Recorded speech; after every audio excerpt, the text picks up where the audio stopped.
ಆತ್ಮೀಯ ಯಾಚ್ 16 ನ್ಯೂಸ್ ಅರ್ಥಾತ್ ಸಿದ್ದರಾಮಯ್ಯ ಸ್ವಾಗತ. ನಾನು ನಿಮ್ಮ MI ಅಥವಾ ಮಲ್ಲಪ್ಪ ಜೋತಾವರ್. ಆತ್ಮೀಯರೇ,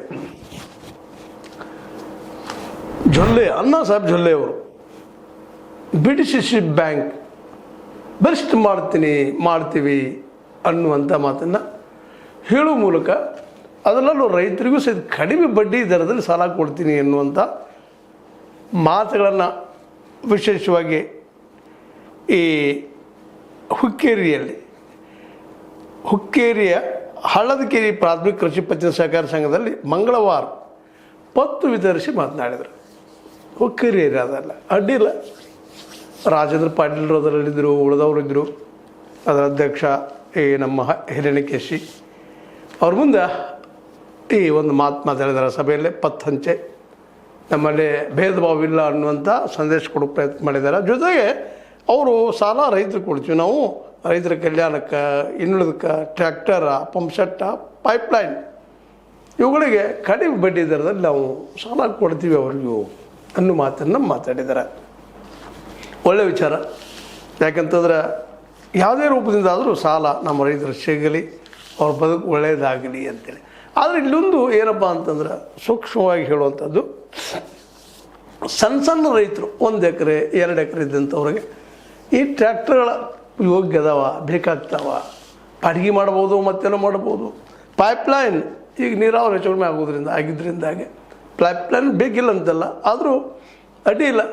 something is better than nothing. ಏನೂ ಇಲ್ಲ ಅಂದಾಗ ಏನೋ ಒಂದದ ಅಂತೇಳಿ ಇವುಗಳು ಮಾಡೋ ಜೊತೆಗೆ ಕಡಿಮೆ ಬಡ್ಡಿಯಲ್ಲಿ ಸಾಲ ಕೊಡೋ ಜೊತೆಗೆ ಈ 1 ಎಕರೆಗೆ ಬಡ ರೈತರಿಗೆ ಸಹಿತ 1 ಎಕರೆ ಇದ್ದವ್ರು ಸಹಿತ 1 ಲಕ್ಷವರೆಗೆ ಸಾಲ ಕೊಡುವಂಥ ನಿರ್ಧಾರ ಇದ್ರ ಜೊತೆ ತೆಗೆದುಕೊಂಡ್ರೆ ಇನ್ನೂ ಭಾಳ ಚಲೋ ಆಗ್ತದೆ.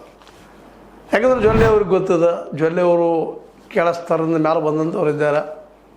ರೈತರ ಬದುಕಿನ ಬಗ್ಗೆ ಗೊತ್ತದ. ಶುಗರ್ ಫ್ಯಾಕ್ಟ್ರಿ ಕಟ್ಕೊಂಡಿದ್ದಾರೆ, ಬೇರೇಶ್ವರ ಬ್ಯಾಂಕ್ ಕಟ್ಕೊಂಡಿದ್ದಾರೆ. ಇವತ್ತು ಆರ್ಥಿಕವಾಗಿ ಬಲಿಷ್ಠ ಆಗ್ಯಾರ. ಹಾಗಂತೇಳಿ ಅವರೆಲ್ಲ ದಾನ ಮಾಡಬೇಕಂತೇನಿಲ್ಲ, ಅವರ ಒಂದು ಶ್ರಮ ಅವ್ರು ಮಾಡ್ಕೊಂಡಿದ್ದಾರೆ. ವ್ಯವಸ್ಥೆಯಲ್ಲಿ ದೋಷಗಳನ್ನು ಉಪಯೋಗ ಮಾಡಿಕೊಂಡು ಬೆಳೆದು ನಿಂತಿದ್ದಾರೆ. ಅದು ಆ ಬುದ್ಧಿವಂತಿಕೆ ಬಿಟ್ಟಂಥ ವಿಷಯ. ಅದೇನೂ ಇರಲಿ. ಇವತ್ತು ನಾವೆಲ್ಲ ಕೇಳ್ತಾ ಇರೋದು, ಇವತ್ತು ನಮ್ಮ ರೈತ ಸಂಘದವ್ರು ಸಹಿತ ಇದು ಕೇಳ್ತಾ ಇರೋದು ಏನಪ್ಪ ಅಂತಂದ್ರೆ, ಮತ್ತು ನಿಜವಾಗಿಯೂ ಇವತ್ತು ಅಟ್ಲೀಸ್ಟ್ ಇಷ್ಟಾದರೂ ರೈತರ ಬಗ್ಗೆ, ಪತ್ತುಗಳ ಬಗ್ಗೆ ಮಾತಾಡಲಿಕ್ಕೆ ಬರ್ತಾ ಇದ್ದಾರೆ ಅಂದರೆ ಇದರ ಕಾರಣ ಈ ಉತ್ತರ ಕರ್ನಾಟಕ, ಅದರಲ್ಲೂ ನಮ್ಮ ಶಶಿಕಾಂತ್ ಗುರೂಜಿಯವರ ಒತ್ತಡ ಜೋರಾಗ್ತಾಯಿದೆ. ದಿನಕ್ಕೆ ರೈತ ಸಂಘಟನೆಗಳ ಒತ್ತಡ ಜೋರಾಗ್ತಾಯಿದೆ, ಹೋರಾಟಕ್ಕೆ ಇಳಿತಾ ಇದೆ. ನಮಗೆ 1 ಲಕ್ಷ ಕೊಡದಿದ್ದರೆ ನಾವು ಬೀದಿಗಿಳಿದು ಹೋರಾಟ ಮಾಡ್ತೀವಿ, ಕೀಲಿ ಹಾಕ್ತೀವಿ ನಿಮ್ಮ BDCC ಬ್ಯಾಂಕ್ ಅನ್ನೋಷ್ಟು ಮಟ್ಟಿಗೆ ಅವ್ರು ಮಾತಾಡೋದನ್ನು ಕೇಳಿಸ್ಕೊಂಡಿರುವಂತಹ ಜೊಲ್ಲೆ ಅವರು ಅಟ್ಲೀಸ್ಟ್ ರೈತರಿಗೆ ಒಂದಿಷ್ಟು ಹೆಚ್ಚು ಕೊಡ್ತೀನಪ್ಪ, ಕಡಿಮೆ ಬಡ್ಡಿ ಇದ್ದಾರೆ ಇನ್ನೂ ಒಂದು ಮಾತು ಮಾತಾಡ್ತಾ ಇದ್ರೆ ಸ್ವಾಗತ ಮಾಡೋದು. ಆದರೆ 2 ಮಾತಿಲ್ಲ. ಆದರೆ 1 ಎಕರೆಗೆ 1 ಲಕ್ಷ ಸಾಲ ನೀವು ಯಾವಾಗ ಕೊಡ್ತೀರಿ ಅನ್ನೋದು ಈಗ ಉಳಿದಿರೋ ದೊಡ್ಡ ಪ್ರಶ್ನೆ. ಈ ಪ್ರಶ್ನೆಗೆ ಅವ್ರ ಸಮಯದಲ್ಲಿ ಉತ್ತರ ಕೊಡ್ಬೋದು ಅಂತ ಅನಿಸ್ತದೆ. ಯಾಕಂದ್ರೆ ಕೆಲವೊಂದಿಷ್ಟು ಹೋರಾಟ ಮಾಡಿ ಪಡ್ಕೋಬೇಕಾಗ್ತದೆ. ನಮ್ಮಲ್ಲೇ ಹೋರಾಟದಿಂದ ಆಗೋದೇ ಇಲ್ಲ ಅನ್ನೋದು ನಾವು ಇತಿಹಾಸ ನೋಡ್ತಾ ಇದ್ದೀವಿ. ಗುರುಲಾಪುರದಲ್ಲಿ ನೋಡ್ರಿ ನೀವು, ಕಬ್ಬಿಣ ದರ ಒಂದು 200 ಏರಿಸೋದಕ್ಕಾಗಿ ಎಷ್ಟು ತೊಂದರೆ ತೊಗೊಳ್ತು, ಎಷ್ಟು ದಿನ ಹೋರಾಟ ಮಾಡಿದರು, ಎಷ್ಟು ದಿನ ಅಲ್ಲಿ ಕೂಡಿದ್ರು. ಪಾಪ ನಮ್ಮ ಶಶಿಕಾಂತ್ ಗುರೂಜಿಯವರು, ಜೊತೆಗೆ ಪೂಜಾರಿಯವರು, ಅವತ್ತಿನ ಎಲ್ಲ ರೈತರ ಮುಖಂಡರು, ರೈತರು, ಇಡೀ ಕರ್ನಾಟಕದ ರೈತರ ಬಂದಲ್ಲಿ ಕೂತ್ಕೊಂಡ್ರು. ಲಕ್ಷಾರು ಜನ ಕೂಡಿದಾಗ ಒಂದು 200-300 ರೂಪಾಯಿ ಏರಿಸಿದರು. ಇನ್ನು ಈ 1 ಲಕ್ಷ ಎಕರೆ ಕೊಡೋದನ್ನು ಮತ್ತಿಂಥ ಒಂದು ಹೋರಾಟ ಮಾಡಬೇಕಾಗ್ತದನ. ಈಗಾಗಲೇ ತಯಾರಿ ನಡೆಸಿದ್ದಾರೆ ರೈತ ಸಂಘದವರು. ನಾವು ಹೋರಾಟ ಮಾಡ್ತೀವಪ್ಪ, ನಾವು ರೈತರ BDCC ಬ್ಯಾಂಕ್ ಬಂದು ಕೂಡ್ತೀವಿ ಅನ್ನೋಂಥ ಮಾತಾಡ್ತಾ ಇದ್ದಾರೆ. ಇದಕ್ಕೆ ಜೊಲ್ಲೆಯವರು ಸ್ಪಂದಿಸ್ಬೋದು. ಯಾಕಂದ್ರೆ ಅವರೇ ಇವತ್ತು ಅಧ್ಯಕ್ಷ, ಅವ್ರ ಜೊತೆಗಾರ ಇದ್ದಾರೆ ನಮ್ಮ ಜಾರಕಿಹೊಳಿ ಸಹೋದರರು. ಅವರು ಕುಡ್ಕೊಂಡಿದ್ದೊಂದು ಪರಿಹಾರ ಹುಡುಕ್ಬೇಕು. ಯಾಕಂದ್ರೆ ಇತಿಹಾಸ ಉಳಿಯುವಂಥ ಕೆಲಸಗಳೆಲ್ಲ ಇವು. ಬ್ಯಾಂಕ ದಿವಾಳಿ ಹೇಳಲಿಕ್ಕೆ ಸಾಧ್ಯ ಇಲ್ಲ. ಯಾಕಂತಂದ್ರೆ ಅವ್ರು 1 ಎಕರೆ ನೀವು ಎಕರೆ ಮಾರ್ಟ್ಗೇಜ್ ಮಾಡಿ ಕಡಿಮೆ ಬಡ್ಡಿ ದರದಲ್ಲೋ ಅಥವಾ ಶೂನ್ಯ ಬಡ್ಡಿ ದರದಲ್ಲೋ ಕೊಟ್ಟಿದ್ದೀರಿ. ನಿಮ್ಮ 3 ಗಂಟೆಗಿಂತ ಏನು ತೊಂದರೆ ಇಲ್ಲ. ಅದಕ್ಕೆ ಪರ್ಯಾಯವಾಗಿ 1 ಎಕರೆ ಜಮೀನು ಅದ ನಿಮ್ಮಲ್ಲೇ. ಇವತ್ತು ನೀರಾವರಿ ಭೂಮಿಯ 1 ಎಕರೆ ಜಮೀನು ಎಷ್ಟು ಕಿಮ್ಮತ್ತಾಗ್ತದೆ ಏನು ಬಿಡಿಸಿ ಹೇಳಬೇಕಾಗಿಲ್ಲ. ಅಂದಾಗ 1 ಲಕ್ಷ ಕೊಡೋದಕ್ಕೆ ಯಾಕೆ ಹಿಂದೆ ನೋಡ್ತಾ ಇದ್ದೀರಿ? ಇದ್ರ ಜೊತೆ ಅದೊಂದು ಮಾಡಿರಿ, ಘೋಷಣೆ ಮಾಡಿರಿ ಜೊಲ್ಲೆಯವರು ಮತ್ತು ಜೊತೆಗಾರರು. ಇನ್ನೊಂದು ಬಹಳ ಪ್ರಮುಖ ಔಷಧ, ವಿಶೇಷವಾಗಿ ಮಾರ್ಕೆಟ್ ಮಾಡಿಕೊಡೋದು ಜೊಲ್ಲೆ ಅವ್ರಿಗೆ ಸಾಧ್ಯತೆ ರೀ. ಪ್ರತಿ PKPSಗೆ ಗೋಡೌನ್ಗಳನ್ನು ಕಟ್ಟಿಕೊಡುವಂಥ ಕೆಲಸ ಸಾಧ್ಯದನಾ? ಈಗಾಗಲೇ ಹಿಂದೆ ನಾವು ಈ ಪ್ರಶ್ನೆಯನ್ನು ರಮೇಶ್ ಕತ್ತೆಯವ್ರಿಗೆ ಕೇಳಿದಾಗ ಅವರೇನು 185 ಗೋಡೌನ್ ಕಟ್ಟಿಸ್ಬಿಟ್ಟಿವಿ ಅಂತ ಹೇಳಿದರು. ಆದರೆ ಗೋಡೌನ್ಗಳು ಗೊಬ್ಬರ ಇಡೋದಕ್ಕೂ ಮತ್ತಿದಕ್ಕೂ ಉಪಯೋಗ ಆಗಿದಾವೆ. ಆದರೆ ಈ PKPS ಗೋಡೌನ್ಗಳು ರೈತರು ಬೆಳೆದ ಬೆಳೆಗಳನ್ನು ಇಳುವ ಸಲುವಾಗಿ ಆದರೆ ಭಾಳ ಉತ್ತಮ ಆಗ್ತದಂತಾರೆ. ಯಾಕಂದ್ರೆ ರೈತಗೆ ಬೆಳೆದಂಥ ಬೆಳೆಯನ್ನು ಇಟ್ಕೊಳ್ಳಿಕ್ಕೆ ಆಸ್ಪದ ಇಲ್ಲ. ಇವತ್ತು ಗೊಂಜಾಳ ಬೆಳಿತಾನೆ, ರಾಶಿ ಆಗ್ತದೆ, ಮಾರ್ಕೆಟ್ ಹಚ್ಚಬೇಕು ಅವರು. ಆಗ ಏನು ರೇಟ್ ಇರ್ತದೆ ಅದು ಕೊಟ್ಟು ಹೋಗ್ಬೇಕಾಗ್ತದೆ. ಅದು ರಾಶಿಯ ಸಮಯದಲ್ಲೇ, ರಾಶಿಯ ಸಂದರ್ಭದಲ್ಲೇ, ಸುಗ್ಗಿಯ ಸಂದರ್ಭದಲ್ಲೇ ರೇಟ್ಗಳು ಎಕ್ದಮ್ ಡೌನ್ ಆಗಿರ್ತಾವೆ. ವ್ಯಾಪಾರಸ್ಥರು ಗೊತ್ತದ ಬಿಡಿಸಿಡಬೇಕಾಗಿಲ್ಲ. ಹೇಗಿದ್ರು ರೈತರು ಕೊಟ್ಟು ಹೋಗ್ತಾರೆ ಅಂದರೆ ಮತ್ತು ಬಂಡಿಯಲ್ಲಿ 10-20 ಚೀಲ ತುಂಬರುವಂಥ ರೈತರು, ಸಣ್ಣ ರೈತರು, ಅದರ ನಂತರ ಒಂದು ಸ್ವಲ್ಪ ದೊಡ್ಡ ರೈತರು, ಒಂದು ಟ್ರಾಲಿಯಲ್ಲಿ ಟ್ರ್ಯಾಕ್ಟರ್ ತುಂಬ್ಕೊಂಬರುವಂಥ ರೈತರು, ಅವನ್ನೆಲ್ಲ ತುಂಬಿಕೊಂಡು ಬಂದು ಮಾರ್ಕೆಟ್ ಬರೋದ್ರಾಗ ರಗಡಾಗಿರ್ತದೆ. ಸಾಕಪ್ಪ ಜೀವನ ಅಂದಂಗೆ ಆಗಿರ್ತದೆ. ಇನ್ನು ಅಲ್ಲಿ ಏನು ರೇಟ್ ಆವತ್ತಪ್ಪ ಅಂತ ಒಂದು ರೇಟ್ ಡೌನ್ ಆಗಿಬಿಟ್ಟಿರ್ತದೆ. ಇದರಿಂದಾಗಿ ರೈತ ಹಾಳಾಗ್ತಾ ಇದ್ದಾನೆ. ಇದು ಭಾಳ ಮಹತ್ವದ ವಿಷಯ. ಅದಕ್ಕೆ ಏನದಪ್ಪ ಅಂತಂದ್ರೆ ಪ್ರತಿ PKPS 3-4 ಹಳ್ಳಿಗಳ ನಡಕ ಅಥವಾ ಒಂದು ಉದಾಹರಣೆಗೆ ನಿಮಗೆ ಹೇಳೋದಪ್ಪ ಒಂದು ಪಂಚಾಯತಿ ಒಂದು ದೊಡ್ಡ ಗೋಡೌನ್ ಆಯ್ತು ಅಂದ್ರೆ ಆ ಸುತ್ತಮುತ್ತ ಬೆಳೆಯುವಂಥ ಬೆಳೆಗೆ ಏನು ಬೆಳಿತಾರೆ? ಜೋಳ ಬೆಳಿತಾರೆ, ಗೊಂಜಾಳ ಬೆಳಿತಾರೆ, ಭತ್ತ ಬೆಳಿತಾರೋ, ಗೋಧಿ ಬೆಳಿತಾರೋ, ಯಾವ್ದು ಬೆಳಿತಾರೆ ಕಬ್ಬನ್ನು ಬಿಟ್ಟು. ಆ ಬೆಳೆದಂಥ ಬೆಳೆಯನ್ನು ತಂದು ಸುರಕ್ಷಿತವಾಗಿ ಇಡಬೇಕಾಗಿರ್ತದೆ. ಅವ್ರಿಗೆ ರೇಟ್ ಬಂದಾಗ ಮಾರಬೇಕಾಗಿರ್ತದೆ.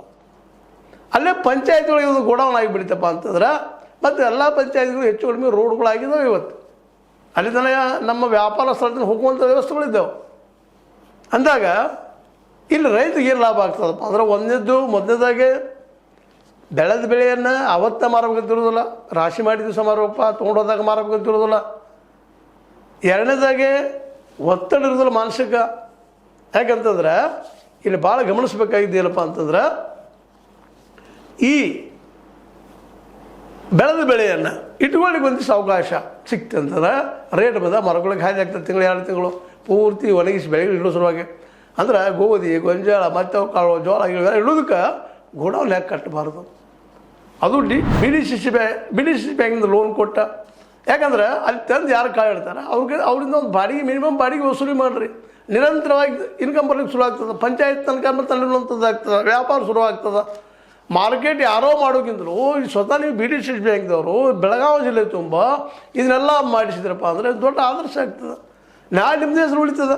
ನೋಡ್ರಿ, ಚೋಟುರಾಮ್ APMC ಮಾಡಿಸಿದ್ರು ಹಿಂದೆ. ಚೋಟುರಾಮ್ ಹೆಸರು ನೀವು ಕೇಳಿರ್ಬೋದು, ಇಲ್ಲಂತಲ್ಲ. ಅಭ್ಯಾಸಕರಿದ್ದರು ಜೊಲ್ಲೆ ಅವರು, ಅವ್ರ ಜೊತೆಗಾರರು. ಚೋಟುರಾಮದಿಂದ APMC ಮಾಡಿದರು. ಅಂದ್ರೆ ತಾಲೂಕು ಮಟ್ಟದಲ್ಲಿ ಬಂದು ಕೂಡೋಂಗೆ ಮಾಡಿದ್ರು. ಇದು ನೀವು ಅಲ್ಲೇ ಪಂಚಾಯತ್ ಮಟ್ಟಕ್ಕೆ ಮಾಡಿರಿ.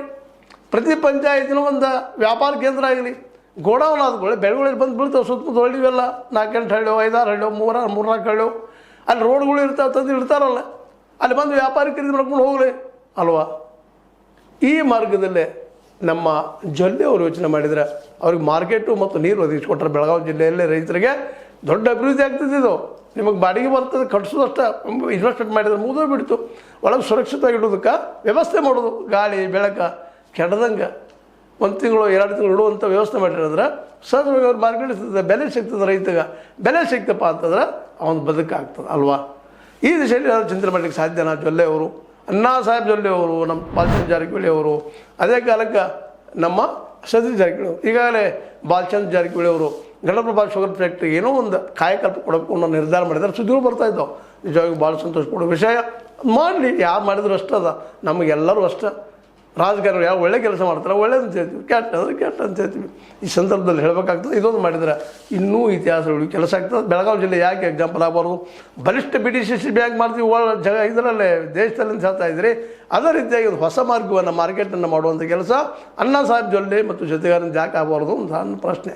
ಏನಿದ್ರೆ ಇದಕ್ಕೆ ಇದು ನಿಮ್ಗೆ ಲೈಕ್ ಆಗಿರ್ಬೋದು. ಲೈಕ್ ಮಾಡಿ, ಶೇರ್ ಮಾಡಿ, ಕಮೆಂಟ್ ಮಾಡಿ, ಜೊತೆ ಸಬ್ಸ್ಕ್ರೈಬ್ 16 ನ್ಯೂಸ್ ಅರ್ಥ ಸಿದ್ದರಾಮಯ್ಯ ಸತ್ಯವಾಗಿ ನೋಡಿ ವಂದನೆಗಳು. ಆತ್ಮೀಯ ಸಾರ್ವಜನಿಕರಲ್ಲಿ H16 ಅರ್ಥಾತ್ ಸೀತಾರಾಮದಿಂದ ಒಂದು ಮನವಿ.